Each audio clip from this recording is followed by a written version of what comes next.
आज का पहला पाठ नबी यिर्मयाह का ग्रंथ अध्याय 28 पद संख्या 1 से 17। हनन्याह, प्रभु ने तुमको नहीं भेजा है। तुमने इस प्रजा को झूठी आशा दिलाई है। यूदा के राजा योशिय्याह के शासनकाल के प्रारंभ में चौथे वर्ष के 5वें महीने में अज्जूर के पुत्र हनन्याह, गिबओन के रहने वाले नबी, ने प्रभु के मंदिर में याजकों तथा समस्त जनता के सामने यिर्मयाह से यह कहा।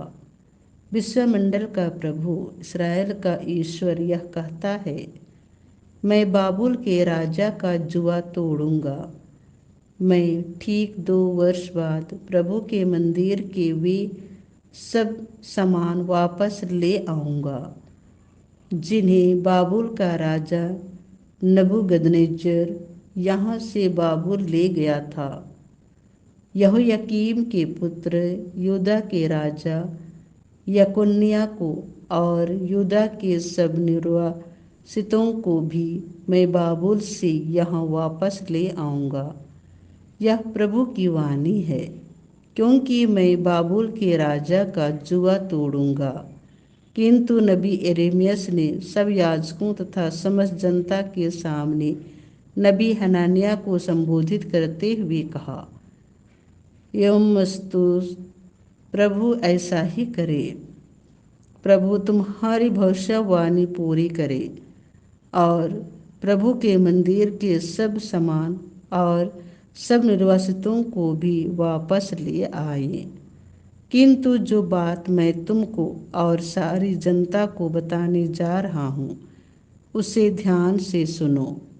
तुम्हारे और मेरे पहले जो नबी थे, वे प्राचीन काल से शक्तिशाली देशों और बड़े राज्यों के लिए युद्ध, विपत्ति और महामारी की भविष्यवाणी करते आ रहे हैं।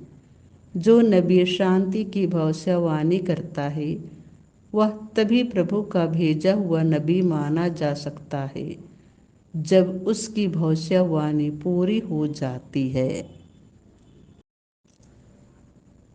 इस पर नबी हनन्याह ने नबी यिर्मयाह के कंधे पर से जुआ उतारा और उसे तोड़ डाला। तब हनन्याह ने समस्त जनता के सामने यह कहा, प्रभु यह कहता है, मैं इसी तरह बाबुल के राजा नबूकदनेस्सर का जुआ तोड़ूंगा। मैं ठीक 2 बरस बाद उसे सब राष्ट्रों के कंधे से उतार कर तोड़ दूंगा।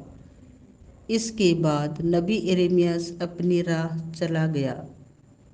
जब हनन्याह ने नबी यिर्मयाह के कंधे पर से जुआ उतार कर तोड़ दिया था, उसके थोड़े समय बाद प्रभु की वाणी यिर्मयाह को यह कहते हुए सुनाई दी, जाओ और हनन्याह से कहो, यह प्रभु की वाणी है, तुमने लकड़ी का जुआ तोड़ा, इसके बदले लोहे का जुआ आएगा।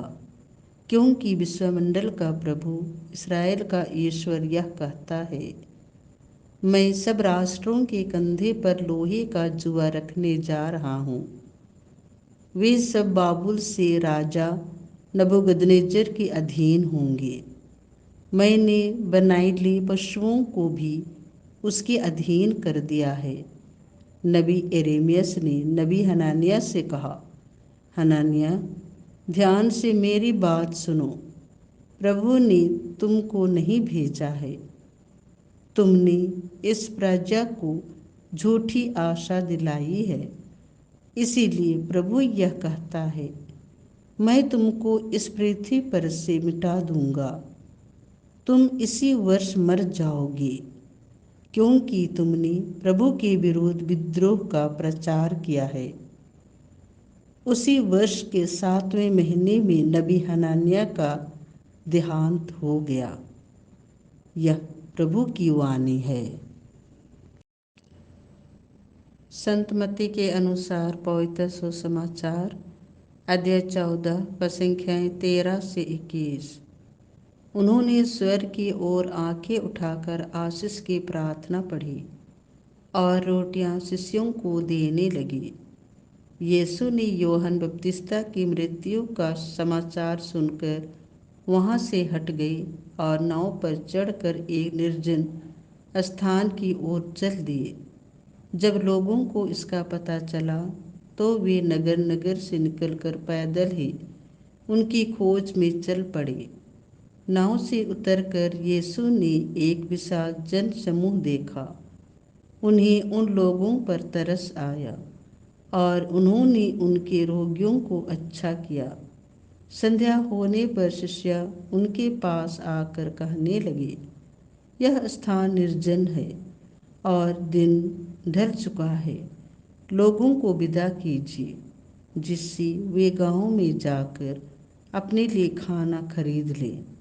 यीशु ने उत्तर दिया, उन्हें चले जाने की जरूरत नहीं है, तुम लोग ही उन्हें खाना दे दो। इस पर शिष्यों ने कहा, 5 रोटियों और 2 मछलियों के सिवा यहाँ हमारे पास कुछ नहीं है। यीशु ने कहा, उन्हें यहाँ मेरे पास ले आओ। यीशु ने लोगों को घास पर बैठा देने का आदेश देकर वे 5 रोटियां और 2 मछलियां ले ली। उन्होंने स्वर्ग की ओर आंखें उठाकर आशीष की प्रार्थना पढ़ी और रोटियों को तोड़ तोड़ कर शिष्यों को दिया और शिष्यों ने लोगों को। सबों ने खाया और खाकर तृप्त हो गए और बचे हुए टुकड़ों से 12 टुकड़े भर गए। भोजन करने वालों में स्त्रियों और बच्चों के अतिरिक्त लगभग 5,000 पुरुष थे। यह प्रभु का सुसमाचार है।